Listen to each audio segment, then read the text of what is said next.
To get our next program underway. Got a great one for you. I think you've probably noticed flyers and posters around the hall for something called The Bubble. It's a movie you're going to know more about by the time this session is ended, because the title of our program today is The Bubble: Who Caused It, Who Called It, and What's Next. We've got a great panel for you, and to introduce them and get things underway, please join me in welcoming Jimmy Morrison. He is the co-author and director of The Bubble. Jimmy? There he is. Okay.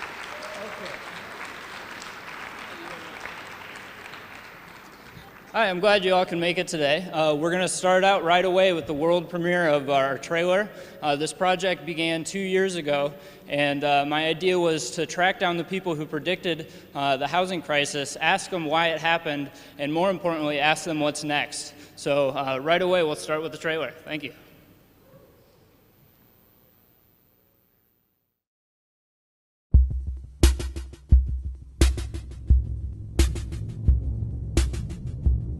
Just is right here in America. If you own your own home, you're realizing the American dream. I ran for president in large measure because I wanted to restore that dream. We can put light where there's darkness and hope where there's despondency in this country. And part of it is working together as a nation to encourage folks to own their own home. One of the great successes of the United States in this century has been the partnership forged by the national government and the private sector to steadily expand the dream of homeownership to all Americans. It means we use the mighty muscle of the federal government in combination with state and local governments to encourage owning your own home. That's what that means. I ask all of you just one more time to look at that chart. And I wish I had a lot of other shots to show you that would reinforce that. We have to do something about it. The question is, what do we do? And how fast do we move? They couldn't see this train wreck coming, even though it was staring them in the face. They're the people who are still in charge. They're the ones who are fixing the economy when they don't understand why it broke. In fact, they broke it, and they're trying to fix it by doing more of what broke it in the first place.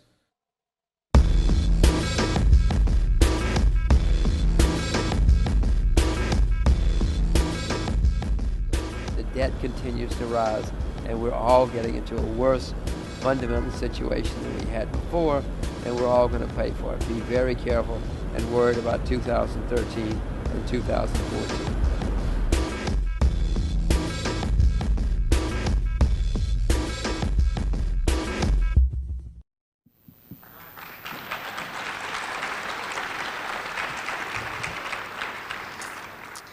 All right, before we get started, you might notice two things from this trailer. One would be the tone of the people that were talking. You heard Barack Obama, you heard Bill Clinton, George Bush. These are two different parties saying essentially the same thing, but it wasn't hate that was coming out of their mouths. These people had good intentions. They were just trying to promote what they thought would be better for society. This documentary is not a political documentary. It's an economics documentary. So what we're looking at is not their intentions, but what the effects of those policies were. I've interviewed 15 people, including all the people you saw up there. Most of them were in the Austrian School of Economics. Each president that you saw up there practiced Keynesian economic policies. So what we want to look at is their ideas and ask these people who actually saw it coming what ideas they have for the future. They have the track record in the Austrian School of Economics of predicting the housing bubble, the internet bubble, the S&L crisis, the Great Depression, the stagflation of the 1970s. I think it's time that we look at these look at these beliefs that they have and see how they were able to see these things coming. So today we have Gene Epstein from Barron's. He's written extensively following the crisis on how the Dodd-Frank regulations have hurt our economy. He's written a lot about the Wall Street bankers and the government side. Some people just look at what the government's done. Some people just look at what the private market's done. But Gene does a great job of looking at both. We also have Peter Schiff, as you all know, who predicted the crisis long before it came. And not only that, he predicted all the things that the government was going to do and what the effects would be. We also have David Tice with Tice Capital in Dallas. He held a credit symposium in the late 1990s. What was the year? 99. And he detailed why he thought that we had a credit bubble in the late 90s. So to moderate this panel that looks at what's next in our economy, we have Dr. Tom Woods, who wrote the New York Times best-selling book Meltdown, which really inspired this project. I'm sure a lot of you know it well. So without further ado, Dr. Tom Woods.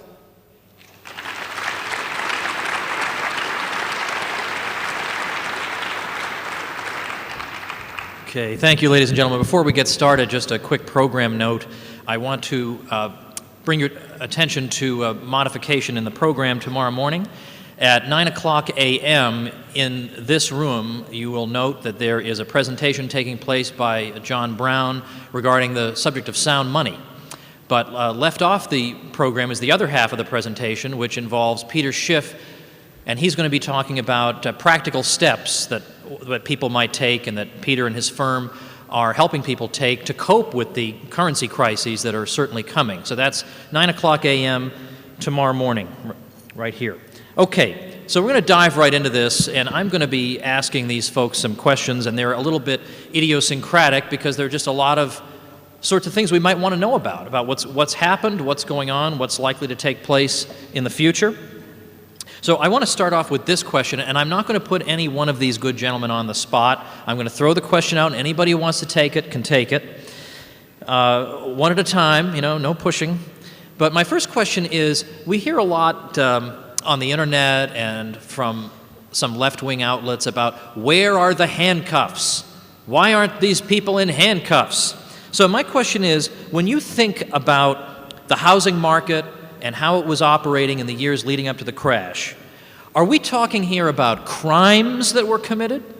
Are we talking about errors that were made? Are we talking about errors that were made because government involvement encouraged the errors?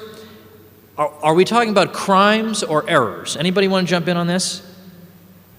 Well, as a matter of fact, this is maybe the one thing I can comment on. I think looking at the future, my colleagues are better at.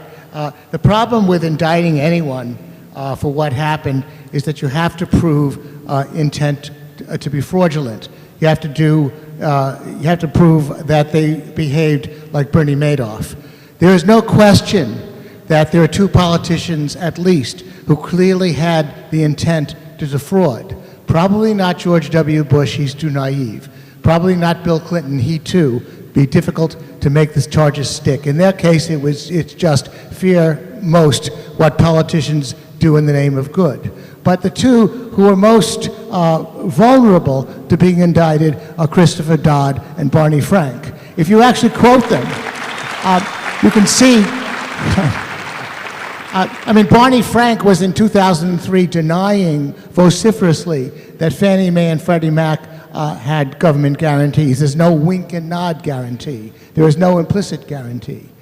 Now, the problem with indicting Barney Frank and Christopher Dodd, as many of you know, is essentially sort of dropped out of politics, now running motion pictures in Hollywood, as you also may know, because he was put on the VIP list by Angelo Mazzillo at a time when he was a cheerleader, and Angelo Mazzillo's Countrywide was being patronized by Fannie and Freddie. They clearly could be two people you'd indict. On the other hand, they also have their name on the Dodd-Frank bill.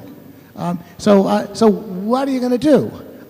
Obviously, it's impossible to indict such people who are parading as though they solved the problem when they were two of the principal political villains. So yes, you can indict somebody, but no, it's not practical. Yeah, well, you left off my favorite candidate that I'd like to see wearing pinstripes. That's Alan Greenspan. Although I don't know if what he did was criminal. I think it was treasonous, and I think that Alan Greenspan knew better, and he did it anyway. But how much criminal behavior there was? I know there was fraud. Certainly at the lower levels. I used to sublet some space to mortgage brokers, and I heard firsthand. I saw these guys doctoring up W-2s, and there was a lot of fraud kind of committed lower down. But most of it was simply bad behavior that was done under the influence of the cheap money that was supplied by the Fed and the moral hazard supplied by Fannie and Freddie and the FHA. the crime was against capitalism. It was against the Constitution, and to the extent that you can call it that, it's our elected officials. They all swore an oath to uphold the Constitution, and by meddling the way they did, they all violated that oath. Maybe they can be prosecuted for that, but I doubt it. Yes, I would agree with Peter that there were definitely more errors, and I also indict Alan Greenspan because, as Peter said, he knew better. He wrote about asset inflation. He wrote about credit bubbles, et cetera. So he should have understood. And he actually warned back in '96 about irrational exuberance. However, he really couldn't take the heat, and unfortunately he was the wrong guy in charge, and we ended up buying incremental points of GDP in order to keep everyone happy and keep politicians elected, and it resulted in obviously this disaster that we face today. And it's really policymakers and economists following wrong-headed economic theory, the Keynesian theory, instead of understanding the Austrian School of Economics. I just want to hasten to add that I would not exempt mortgage brokers. I would not No, I'm in the entertainment business. I'm in the entertainment business, and when Frank Sinatra was here years past, he would smoke a cigarette. Come on, what is this? This is a freedom fest. What's the matter with you people? I mean, these damn politically correct, and being an anti-smoke Nazi is part of it. So, call the management. You're way down there in the audience. And I happen to be smoking, courtesy of a Freedom Fest attendee, a good Cuban cigar. This happens to be a Cohiba Lancero. So get the management to kick me off the stage. It's fine.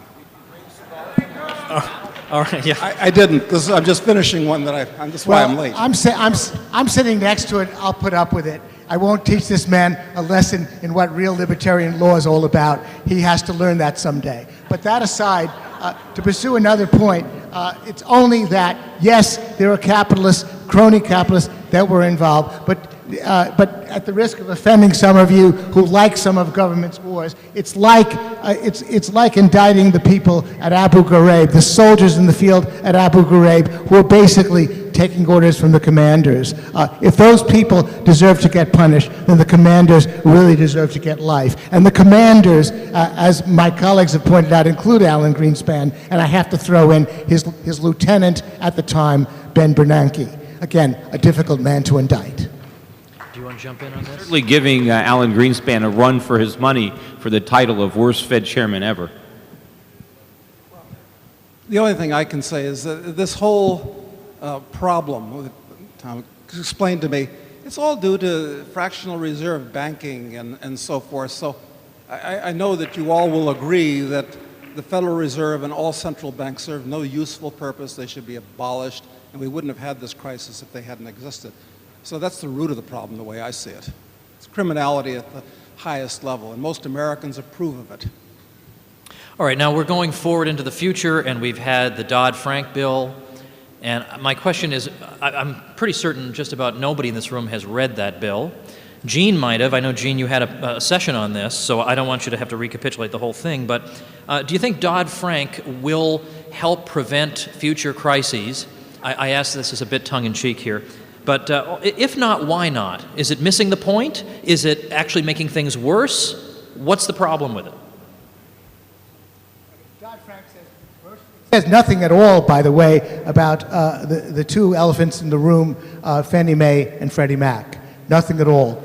Because, again, it's got Christopher Dodd's name on it, Barney Frank's name on it. They are the villains who wrote the legislation. You might as well call this the Bernie Madoff bill to protect us against future financial crises. So that's why it's a joke. It includes the Volcker rule. Paul Volcker himself admitted We needn't go into the Volcker Rule because Paul Volcker admitted that whatever the Volcker Rule addresses, proprietary trading by banks, had nothing to do with the crisis. It includes a provision on more women and minorities being allowed to serve on banks. Well, you could create a case that maybe if they had more women in the banking system, the banks wouldn't have been so profligate. But that's sort of reaching. The fact is that the Dodd-Frank bill does not address the issue at all. It was a sin of commission on the part of the government. That's the problem. It was not a sin of omission. To expect the government, and to expect especially the two principal villains, Christopher Dodd and Barney Frank, to indict themselves, to reform themselves, that's a joke. That's not going to happen. We only need radical solutions to solve the problem. Dodd-Frank doesn't address it at all. Yeah. You know, they convened a commission in the wake of the financial crisis, and Congress tried to figure out what caused it. And it's interesting that none of the people on this podium or in that film were called as witnesses to testify. I remember I was trying my best to get Congress to call me. I said, you know, I wrote a book predicting it. Maybe I can come down and testify as to what I was thinking. But, you know, they had a preconceived conclusion, which they wanted to rubber stamp with these phony hearings, and they wanted to blame the crisis on a lack of regulation. There's just too much capitalism and not enough government. And the reason this Dodd-Frank isn't going to work is we did have a lack of regulation. It was a lack of free market regulation. We substituted the free market for government. The free market would have prevented all of this from happening. The free market is an excellent allocator of credit because you don't loan money to people who can't pay it back. But when the government gets involved and guarantees the loans, then people get credit that the free market would have denied credit. And that's a good thing. And everybody always forgets, yes, somebody got a mortgage. Well, what businessman didn't get a loan because the government directed that capital towards the government guaranteed loan? And so we make the economy weaker in the process. So we don't need, this bill is just going to make it worse. More government meddling in the economy is going to lead to greater malinvestments, bigger distortions. What we needed to do is get the government completely out of housing. We should have just abolished Freddie and Fannie and the FHA. And you know, these guys are so brain dead. I just testified in Congress just like a month ago, and this is what they were considering. They now want to extend government guarantees through FHA to apartments, multifamily housing, after just going through a disaster with single family. And I was sitting at a podium full of industry lobbyists from the mortgage industry, from the home builders, from the realtors, all saying that the government guarantees would cost the taxpayers nothing. After, you know, as if, you know, what, you know, we're on the hook for the loans that go bad. Meanwhile, FHA is on the verge of bankruptcy itself. It's about to need another government bailout, yet we want to put their guarantee behind multifamily housing. You know, they've learned nothing. I agree. Dodd-Frank is not the answer, and to me the biggest problem is really the Fed's dual mandate of watching inflation as well as creating economic growth. And essentially we have a system now where the Fed feels as if they can micromanage the economy and prevent downturns. However, you cannot prevent economic downturns. Let the market do its job. If you try to have the Fed come in and prevent those downturns, you will just have a far worse outcome down the road, and therefore, you know, that's a big problem. Yeah, and the only thing I would add with that is the answer is not passing more laws. It's to abolish all the laws that they've put into place that have caused this crisis. So the solution is abolishing laws wholesale, not passing more laws. I mean, this is like medieval monks asking how many angels can dance on the head of a pin. That's not the issue. The issue is whether the government should be involved in any of this. It should be involved in none of it. None of it, none of it. So it's very simple. We shouldn't even be having this discussion. Well, unfortunately, indeed we are. All right, we're going to switch gears for a minute, but before we do so, I want to ask you folks as a favor to help get momentum going for our project to make sure and subscribe on your social media, Facebook and Twitter. Facebook.com/thebubblefilm, and Twitter.com/thebubblefilm. We would be so super happy, like I'm going to come over to your house and thank you. Although if you found that creepy, just to be a nice guy, I wouldn't do that. But as long as you will help us out. And also at the website, thebubblefilm.com, we have the raw interviews where we haven't taken the clips out of them yet with several of the people right here on this panel and others, people you admire and respect, I hope. And you get to hear their whole interviews. All right, now I want to turn to a slightly more technical question, but anybody who wants to take this can, and if you prefer to pass, that's fine too. But the issue of the credit default swap, I wonder if somebody can explain what is a credit default swap, and did this contribute to the financial crisis? And thirdly, is there anything wrong with credit default swaps? Anybody want to jump in on this? Basically, what it is, if you loan somebody money and there's a risk that they don't pay it back and you want to hedge that risk, you can sell the risk to a counterparty that is really acting as an insurance company, just like anybody wants to mitigate risk. You want to mitigate the risk of an auto accident, you buy auto insurance. The counterparty is on the hook if you have an accident. The problem in the bubble is that they were writing insurance on the assumption that they would never have to pay. So a lot of the counterparties were writing credit default swaps based on the fact that they thought they would never have to pay.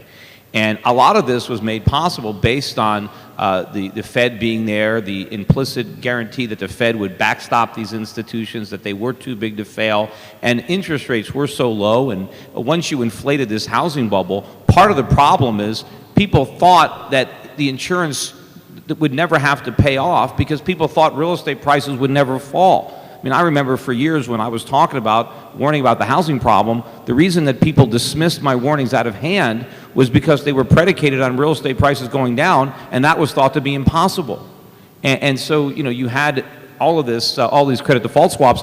Had the government allowed companies like AIG was obviously the biggest offender, and the reason that AIG was going to go bankrupt was because it had taken on all this risk. Had the government simply let AIG fail and let the counterparties lose money, then we would have probably stopped this problem in the bud. It wouldn't have happened again because people would have lost a ton of money and they would have learned their lesson. Instead, we bailed everybody out, and so the problem persists. Yeah, go ahead. Yeah. I believe one of the biggest problems with credit default swaps is that it created this problem of creating unlimited demand for risky long-term paper. And essentially in the past, you have been limited by the amount of demand for long-dated paper that was risky.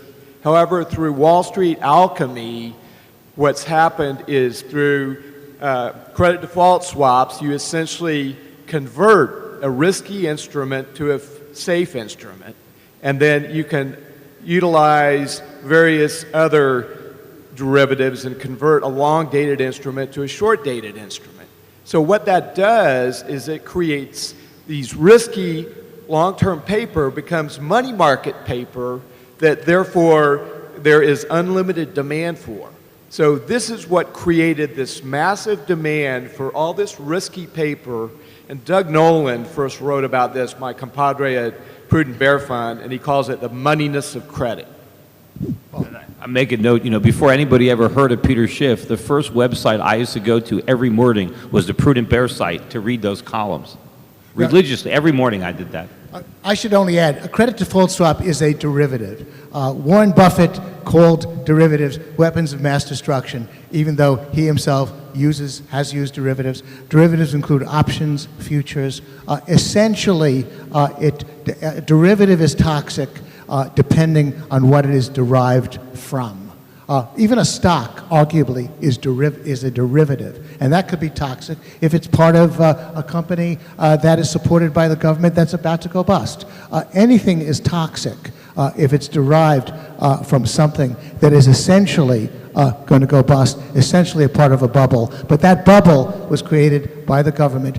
That bubble and that risk was not even sufficiently appreciated by the Federal Reserve as late as 06 and 07. They had absolutely no idea what was happening in the housing market. That has come to light. How would you expect the average investor who bought those derivatives, who created them, to know something the Federal Reserve, that has incredibly more access to knowledge, did not know either? So again, derivatives are bad if they're derived from something bad. They aren't in themselves bad. It's like shooting the messenger.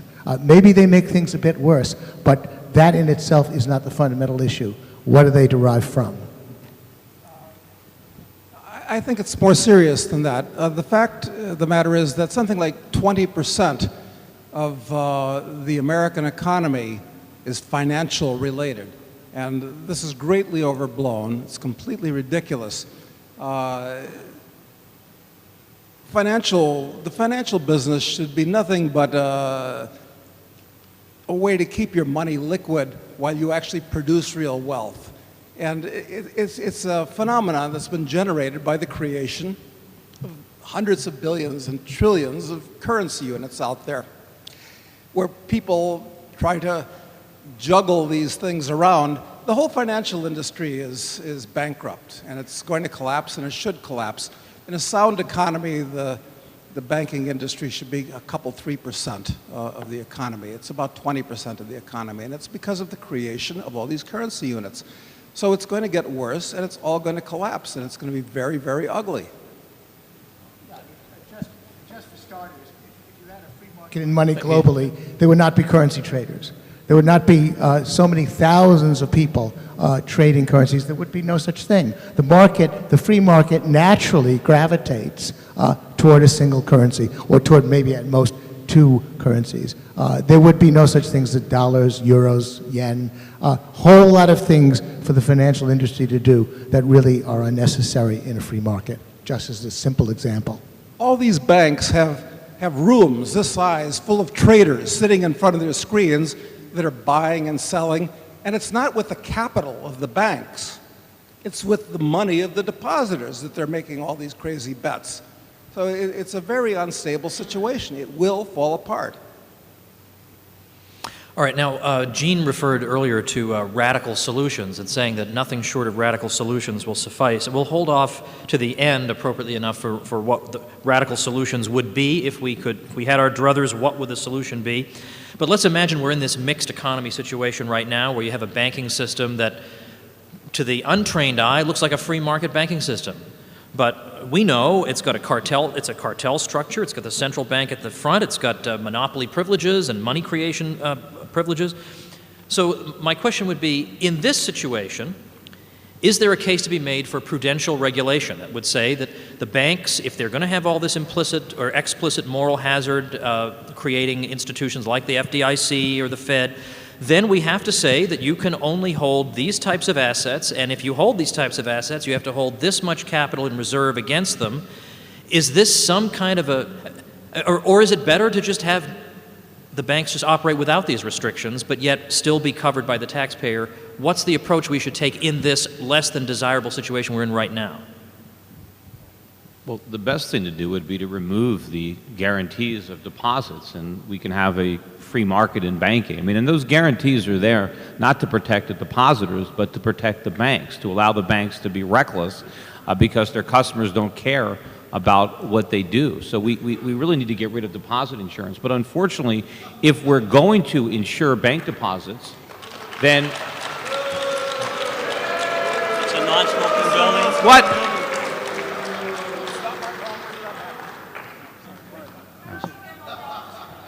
So it's not his property. That's the point. He's on somebody else's property. That's right. So, yeah, you know, if we're going to make the mistake, unfortunately, if we're going to make the mistake of removing market forces from the equation and guaranteeing bank accounts, then we have to, unfortunately, regulate what the banks do because we obliterate all the market regulation. So this is a situation where two wrongs actually make a right. But unfortunately, the government regulation will never be as good as the market regulation. And the best solution is to end a deposit insurance, and then the banks are going to be under competitive pressures not to do stupid things with depositors' money. Otherwise, they won't have any depositors. They'll go to the banks that are acting more prudently. I fully agree with ending deposit insurance. But I think that in the spirit of the question that was being raised, I would regard ending deposit insurance, and by the way, ending all guarantees to investment banks as well, as a radical solution. Of course, it's ridiculous. I mean, I write for Barron's. Imagine that our subscribers are guaranteed to us by the federal government, that all of them, if they don't want to pay, the federal government would pony up. Well, we're not going to be very well managed. We're not going to be run by a guy who I respect, who runs our own magazine, who worries about the downside, who worries about losses, worries about losing readers and gaining advertisers. Indeed, we have an environment in which we treat banks, we would not need to regulate the delicatessen on the corner because it can go out of business. It doesn't need prudential regulation. But banks that have the kind of FDIC protection up to $50 million, $60 million, that it doesn't matter if they lose depositors because those depositors don't care. They're not going to lose them because the money is all guaranteed. So they are insulated in a clear sense. The problem, however, so therefore I want to say in response to Peter Schiff's clearly cogent point that, okay, maybe that's a radical solution. I thought the question was about reform within the limits of the problems that we have of the way in which the government protects. The problem, and maybe it has a solution, is that to some degree within this context, we still have a case of the fox guarding the chicken coop. There's no way in which prudential regulation of any kind could have made any difference to Barney Frank, to Bill Clinton, to Christopher Dodd, to any of them at the time. They wanted home ownership rates pushed up to 70% and beyond. And they would have done, and they zealously pursued those policies. So imagine being in the Soviet Union, we've had a famine, as indeed they did have, by the way, a potential famine. The U.S. bailed them out in the 1970s, and they want to punish the guilty. Well, what are you going to do? How are you going to work it in an environment in which they might be pushing their own policies as well? So, but it's possible, perhaps, although Dodd-Frank is not going to think this up, it's possible to have, perhaps, to have 2 or 3 very, very clear guidelines for financial institutions that maybe even politicians couldn't abrogate. Smarter heads than I have been thinking about these. In particular, there's a professor named Charles Calomiris at Columbia University who's tried to come up with some ideas granting the basic problem that you're talking about, again, the fox guarding the chicken coop. You're talking about people who themselves can't be trusted to police themselves, much less police the financial regulatory system. So, of course, I would prefer, along with Peter Schiff, to go simply for the radical solutions. Treat a bank like the way you treat the deli on the corner or the way you treat Barron's. Don't protect it against losing its customers. That's a simple solution. The more subtle problem of how you get the fox to guard the chicken coop, that's really difficult. I don't have too much to say about it at the moment. In a free market banking system, I'm an advocate of what's known as wildcat banking, where anybody can start a bank at all. And in that type of an environment, banks have to compete with each other to show that they can be trusted with their money, with other people's money. So the only solution to this problem ultimately is to have totally free banking, totally unregulated. You deposit your money with the bank that you believe is most prudent, most solvent, that is most likely to give your money back. And banks, if they had to compete on that basis, would solve the problem. There's no necessity at all for FDIC or any of these regulatory bodies. It would force people to take responsibility for finding the most solvent and prudent banker to leave your money with. And that's the entire answer. Yeah, if I could just add 2 brief words to what all these gentlemen have said, and that's responsibility and consequences. And to Peter's point, as far as no insurance for depositors, let there be consequences. Let there be responsibility. And a big problem occurred when the banks, ended up lending money to people and then were able to securitize those assets and essentially offload all the risk to other entities and essentially have no real consequences at all. When you think about our Austrian school of thinking and really free markets, It's about consequences, and too often we've gotten away from consequences. All right, I don't want to dwell too long on the deposit insurance question, but I agree completely. Of course I want to get rid of that, but I think the average person hearing this would say, in theory, I agree with you that of course this means that the banks are not going to be as prudent as they would otherwise be because the FDIC is there, but also in particular, the depositors won't be as prudent because they don't care because they're covered up to $250,000. I recognize that, people will say. However, I'm willing to live with that in exchange for being guaranteed that my money will be there in the bank. To be guaranteed that the money won't make off with my money, the bank won't just close and fail, and then I get screwed. Yeah, but the problem, though, Tom, as you probably know, with the guarantee is all it guarantees is the nominal value of the account. In order to provide the insurance, they create massive inflation to prop up these insolvent banks. And yes, your deposit is still there, but it's losing a lot of value. And who knows, in this next crisis that's coming, the deposits could lose practically all their value. And then, everybody suffers. I think far more money is lost as a result of the inflation that the Federal Reserve creates to prop up the banks than might be lost in a system of free banking with the few failures that might actually occur. May I make an additional point? When deposit insurance was passed as part of the Glass-Steagall Act, one of those people who opposed it was Franklin Delano Roosevelt. At the time, they had something called postal savings accounts. Small depositors could be protected through the post office through postal savings accounts. Roosevelt is quoted, probably somebody else wrote this for him because I didn't know he knew so much about economics, that this would only induce profligacy and risk-taking, undue risk-taking on the part of banks to put in deposit insurance. He signed the Glass-Steagall Act reluctantly, even though it had that provision in it. Now, FDR was right about something.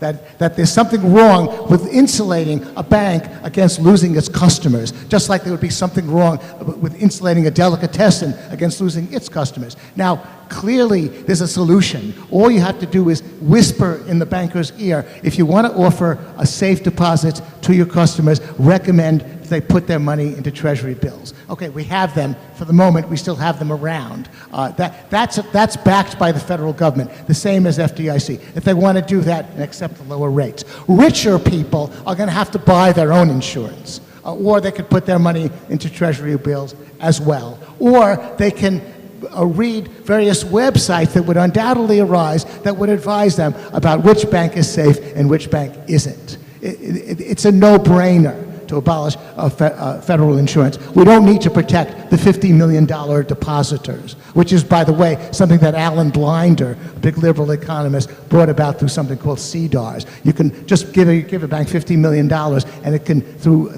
passing various ways in which it can contribute various assets to various banks, it can have it completely protected by FDIC. That's ridiculous. Poor people put your money into Treasury bills. Rich people buy insurance. Everybody else just read the websites and stick with banks that practice prudence. Very simple.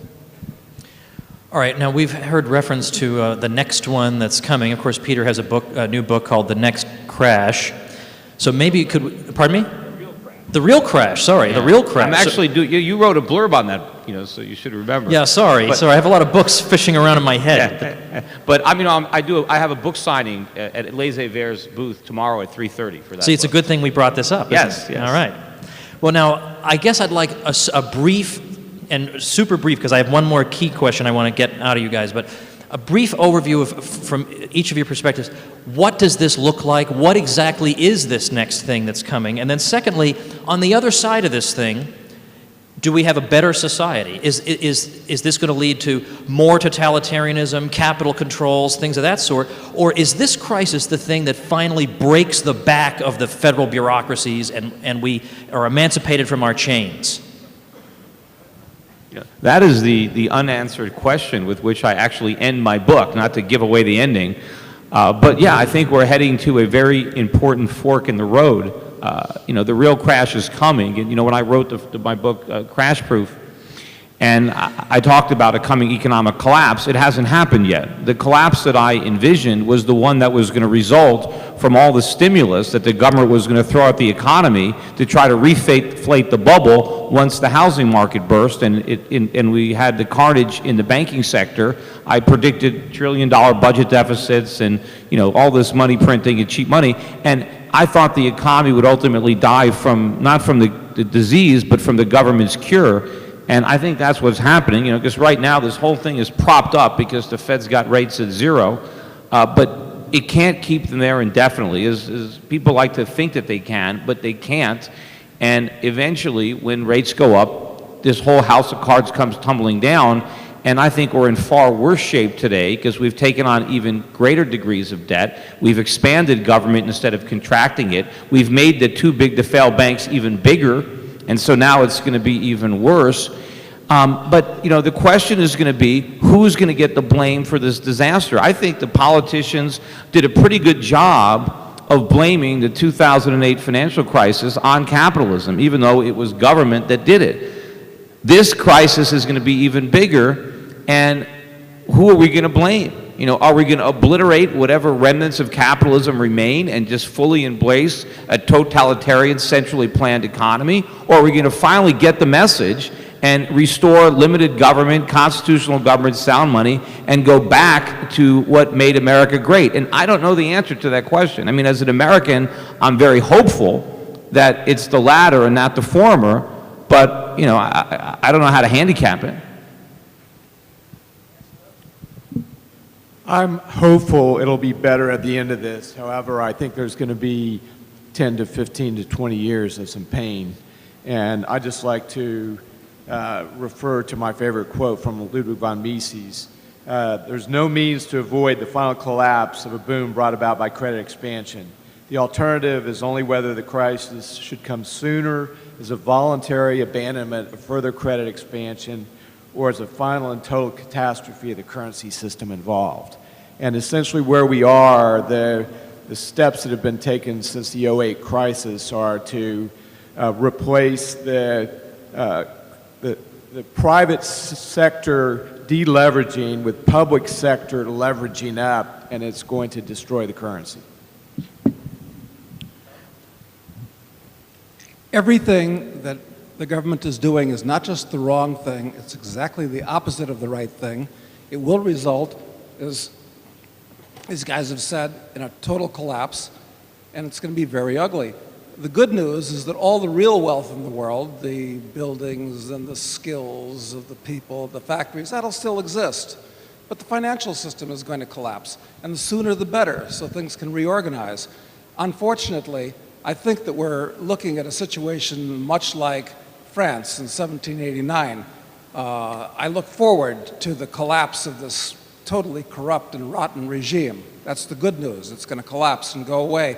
The bad news is since the average American has also become so corrupt that we're likely to get something like they got in France in 1789. It'll get worse. Robespierre or Napoleon before it eventually gets better. All right, let's go down the panel here for our last question, which would be, you have 60 seconds, and you're going to give us, and if you can do it in 45 seconds, even better. 3 things, if you could do 3 things, no matter how politically unlikely, that would change, that would fix the situation. I don't care how radical, the more radical, the better. What would the 3 things be? Let's start with David Tice. I'd say I would eliminate the dual mandate of the Federal Reserve for maintaining economic growth as well as price stability. Secondly, I would ensure that all policymakers and economists read von Mises, Hayek, and Rothbard. And number 3, boy, you screwed me up by making me go first here, Tom. Let's see. I'll defer to these other brilliant gentlemen. Okay. I don't know. I guess number 1 would be elect Ron Paul president. See, I'm playing to the crowd. Number 2, I guess maybe would elect Gary Johnson president. And then number 3, maybe anyone on this panel or anyone in this audience president, and maybe we'd have a fighting shot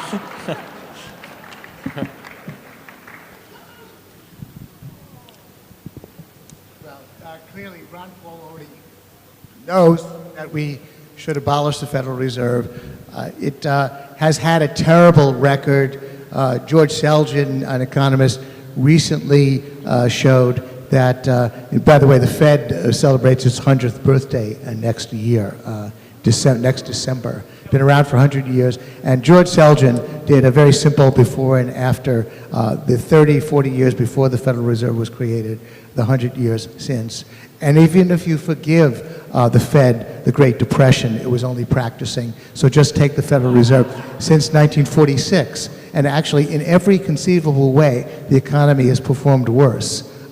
Incidents of recession, boom and bust, has performed worse than it did prior to the creation of the Fed from approximately 1870 to 1913. So indeed, it stares you in the face. And the role of the Fed has been abysmal. We can phase out the Fed, phase in a free market in money. Second, of course, obviously, the housing market functions fine in the capitalist free market. Bring back the banker we love to hate, who didn't give you the mortgage because your credit wasn't good. Now we have the casino capitalist, still to this day, who's inclined. It was worse, of course, 10 years ago, but it's still not good. The housing market is still dominated by government. We need to slowly. We need to phase out. I don't want wrenching change. We have to do it by degrees, but it shouldn't take too long. Get rid of Fannie and Freddie. Get rid of the Department of Housing and Urban Destruction, as I would call it, although it's called development. It's actually all about destruction of real affordable housing. And a third, obviously, make banks behave like the delicatessen on the corner. You're on your own. This is a capitalist system of profit and loss. Learn how to run your financial institution according to those principles. Nobody is going to bail you out any more than we would bail out the delicatessen on the corner. 3 proposals. Great. Anything left to say? Well, I really like Ron Paul. He's a wonderful guy, but if through some miracle he was elected president, he would have a meeting with the directors of the CIA, the Department of Defense, the FBI, and all these other Praetorian agencies, and they would lay down the law to him. So that's not going to help. And if he was elected by some odd fluke, he'd just be blamed for the inevitable depression that's going to happen. So what should be done? Well, obviously the Fed should be abolished. All these federal agencies should be abolished. All the assets of the U.S. government should be auctioned off or privatized, and what's left should perhaps be distributed to people that have been forced to rely on Social Security, because that's something of a contract, although a false one. So all the U.S. government's assets should be auctioned off, and but none of this is going to happen. The U.S. government's debt should be defaulted on, because that is turning the next couple of generations into indentured servants to pay it off with their taxes and so forth. That's not going to happen either. So this whole system has a life of its own at this point. It's out of control, and there's really nothing you can do. I don't believe in political action. I do believe in going out and talking to people of goodwill and trying to make them understand this on a one-to-one basis. But the situation is hopeless at this point. That's the bad news. The good news is that it's not serious. Life will go on. All right, ladies and gentlemen, Tom, first of all, I'd like to thank the wonderful gentlemen on the panel for their time. I'd like to thank all you folks. I'd like to ask you to follow the film, The Bubble Film, on Facebook, The Bubble Film, Twitter, The Bubble Film. And as we leave, because some people came in late, it was decided early on that we would close by running that trailer again. We get to hear some of these guys again. So thank you very much for the support. We'll see you this fall. Thank you.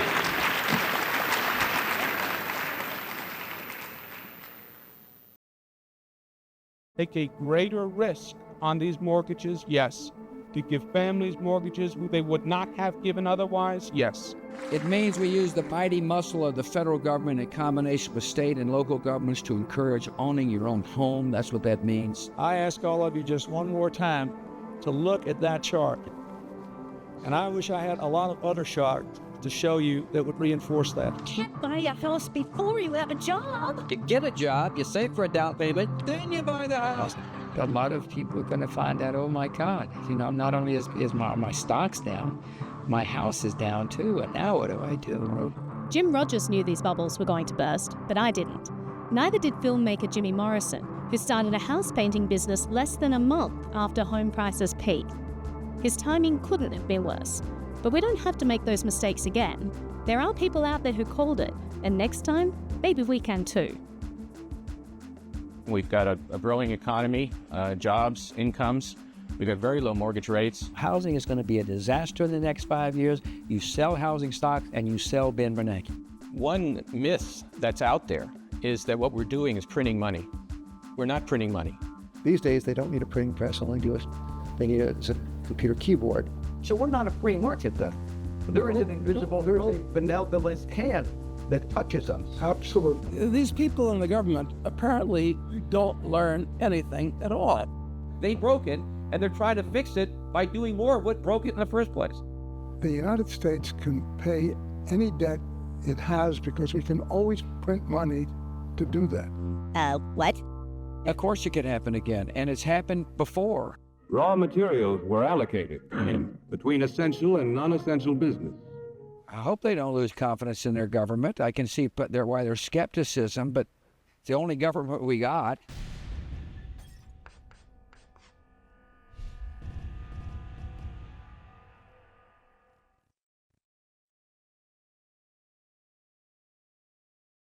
All this has happened before, and it will all happen again. The reality is we have gone from a stock market bubble. Now we have a housing bubble, and when it breaks, whatever causes it to pop, then a lot of people are going to find out, oh my God, not only are my stocks down, my house is down too, and now what do I do?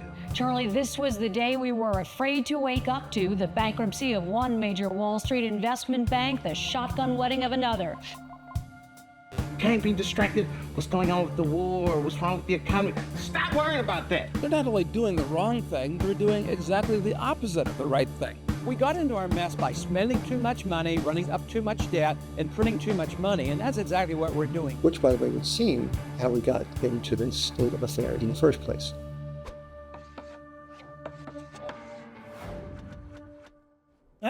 You have to work for money, kids. No, you don't. It comes from the machine in the wall. I've seen it. Yeah, you just have to push buttons.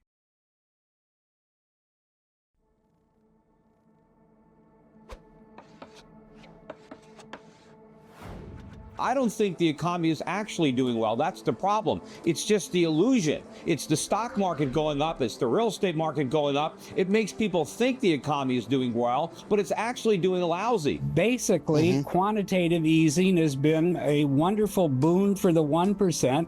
It's caused the markets to soar, but it's not helped the real economy.